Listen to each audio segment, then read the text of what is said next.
আমি ব্যর্থ হইনি। আমি কেবল 10,000 পথ খুঁজে পেয়েছি যেগুলোর একটাও কাজ করেনি। তুমি কি জানো, পৃথিবীর বড় বড় আবিষ্কারগুলোর পেছনে রয়েছে ভুল। হ্যাঁ, ভুল। ভুল করা মানে ব্যর্থতা নয়, বরং এই ভুল থেকে মানুষ নতুন নতুন কিছু শিক্ষা পায়। আজকের ভিডিওটিতে আমরা জানব কি করে ভুল থেকে জীবনের গুরুত্বপূর্ণ শিক্ষাগুলো পাওয়া যায়। আমরা ছোট থেকেই শুনে আসছি পরীক্ষায় ভুল করলে নম্বর কাটা যায়, আবার কাজের জায়গায় ভুল করলে পানিশমেন্ট পেতে হয়। তাই জন্য অনেকেই কিন্তু ভুল করতে ভয় পায়।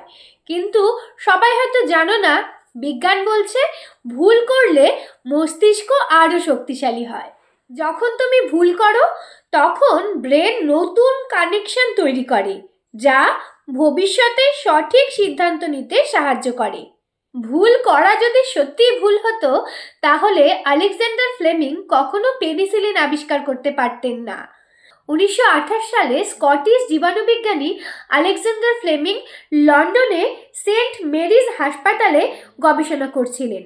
একদিন তিনি তার ল্যাবরেটরিতে ফিরে এসে দেখেন যে একটি পেট্রি ডিশে থাকা স্যাফাইলোকক্কাস ব্যাকটেরিয়ার চারপাশে একটি ছত্রাক জন্মেছে, যেখানে ব্যাকটেরিয়া মারা গেছে।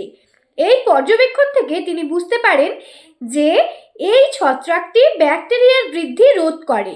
পরবর্তীতে এই আবিষ্কার থেকেই প্রথম অ্যান্টিবায়োটিক পেনিসিলিন তৈরি হয়, যা লাখো লাখো মানুষের জীবন বাঁচাতে অত্যন্ত গুরুত্বপূর্ণ ভূমিকা পালন করে। থমাস এডিসন অসংখ্য ধরনের ফিলামেন্ট নিয়ে পরীক্ষা করছিলেন। তিনি যতবারই পরীক্ষা করতে যাচ্ছিলেন, হয় ফিলামেন্টগুলি গলে যাচ্ছিল, না হলে আলো বেশিক্ষণ টিকছিল না। এভাবে থমাস এডিসন 1000 বারেরও বেশি সময় এই পরীক্ষাটি করে ব্যর্থ হন। যখন কেউ তাকে বলতো, তুমি 1000 বার চেষ্টা করেও ব্যর্থ হয়েছো, তিনি তখন উত্তরে বলতেন, আমি ব্যর্থ হইনি। আমি কেবল 10,000 পথ খুঁজে পেয়েছি যেগুলোর একটাও কাজ করেনি। অবশেষে হাজারো ব্যর্থতার পর 1879 সালে তিনি কার্বন ফিলামেন্ট ব্যবহার করে একটি কার্যকরী বৈদ্যুতিক বাতি উদ্ভাবন করেন, যা দীর্ঘ সময় ধরে জ্বলতে পারত।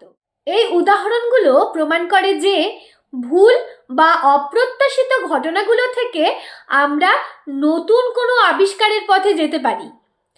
সঠিক পর্যবেক্ষণ এবং অধ্যবসায়ের মাধ্যমে যে কোনো ভুল থেকে শিক্ষা নিয়ে আমরা নতুন কিছু উদ্ভাবন তো করতেই পারি, আর পাশাপাশি করতে পারি মানব জাতির কল্যাণও।